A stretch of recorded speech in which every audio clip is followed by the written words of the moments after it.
Yo, what's going on, guys? It's Houston Sports Talk back into the video today, and today the Dallas Mavericks have announced that Daniel Gafford will be out for the next 2 weeks or longer with a knee sprain. What the Mavs said was that they will reevaluate him in the next 2 weeks. That doesn't mean he's going to really be back in 2 weeks. It could be longer than that.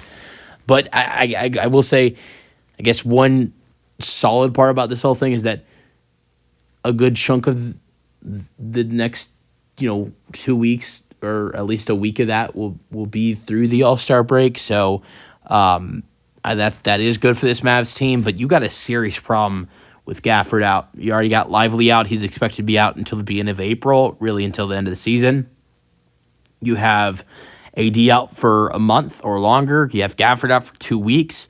You have Dwight Powell out indefinitely. There is not a lot of center help in this Mavericks team at all.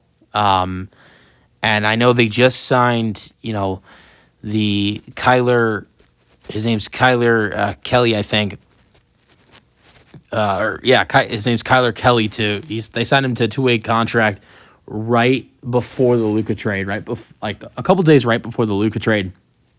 They signed him to a 2-way contract. I know he's been solid at times, but that's it. I mean, I get who's the backup big? Is it Najee Marshall? You traded Maxi Kleber in the Lakers trade. I mean, I know the biggest regret, obviously, is not trading Maxi Kleber in that Lakers trade. It's obviously trading Luka. But at times like this right now, this is where, I know Maxi Kleber's contract was terrible, and that's, so you're glad to be off of that. And that might have been actually a good thing in the Luka trade, because they were actually able to get rid of that terrible contract. But this is a time where you would potentially need Maxi Kleber, but at the same time, guess what? He's injured too, so it's not like he'd be able to do anything. There is, even if he was healthy, they would have a problem. So there's not a lot this Dallas Mavericks team can do at center. PJ Washington just got banged up a little bit against Houston the other day, watching them play my favorite team, the Rockets. So really the only option you have, as a big next to Kyler Kelly is Najee Marshall, who's really a small forward, power forward, and then you got Olivier Maxence Prosper, who's a small forward, power forward, and you got to have guys like that potentially play at the 5 and give you minutes at the 5 when they are not centers at all. And Daniel Gafford has had such a great season, averaging 12 points per game, 7 rebounds per game. But really,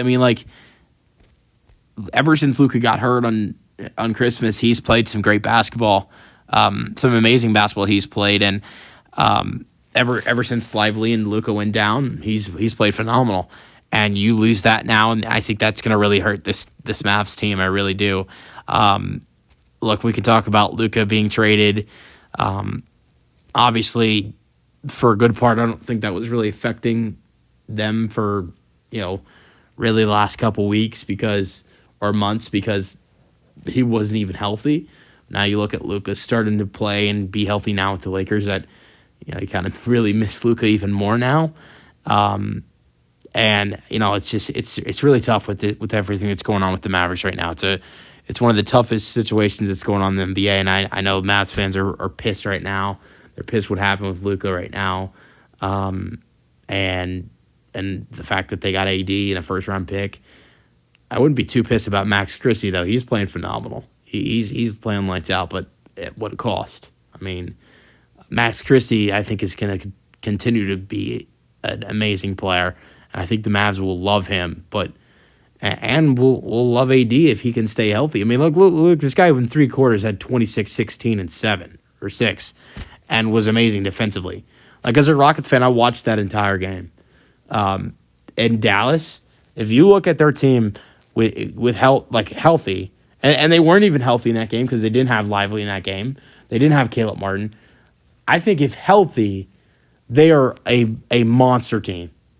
And honestly, I'm just gonna say this for the future. I would say that that's where they messed up in the trade. But for now, if this team is fully healthy, I think this Mavs team is better than they would have been with Luka. But I think, can this Mavs team stay healthy? And I think that's a big no. They can't. And they've showed it in the first couple weeks playing without Luka Doncic, or being without Luka Doncic, him not being on the team. And look, I just watched through the entire game of how dominant they were against the Rockets, with Anthony Davis and Gafford at the 4 and the 5, and Kyrie and Clay at the 1 and 2, and PJ Washington. And I want to remind everybody that they dominated the Rockets, and Kyrie Irving didn't even play that well. They didn't have Lively. They didn't have Caleb Martin. They dominated the Rockets. AD only played 3 quarters. Kyrie didn't play well. Didn't have, Lively or Martin. So I think as a healthy team, this team is scary, but I don't think they can stay healthy. And I think the Mavs, you got to be, if healthy, I think you have to be more optimistic about winning a championship than they were with Luka. But the thing is that AD's 32, Luka's 25. That's a big difference. I think AD might give you a better chance of a title now, but Luka, I think, has more of a chance of getting you more titles later, because AD gives you a 3-4 year window, probably literally, because there are 4 years left on his deal, or there's 3 years, there's 3 more seasons left on his contract. So I think he gives you a 4-season window, is probably what Anthony Davis gives you. Meanwhile, Luka, let's just say he plays till 35, 36 years old. Let's just say he plays until when AD's current contract is up. That gives you an 11-season window. And I would say there's a better chance to win multiple championships with Luka Doncic in an 11-season window than there is to win one in a 3-season, 4-season window with Anthony Davis. And that's why this is a bad trade. Look, right now, I think if both of these guys were the same age, this would be possibly a solid trade for the Mavs, but they're not. AD's 32, Luka's 25.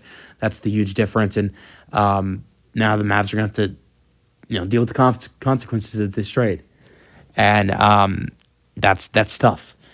But losing Gafford really hurts, and like I said, I think this Mavs team, fully healthy, is a monster team, but they cannot stay fully healthy, and that's a problem. Now, I will say the thing that pisses me off the most out of everything with the Mavs, it's not the fact they traded Luka. It's not the fact that they keep getting injured or everything they've done. Like, trading Luka is one thing.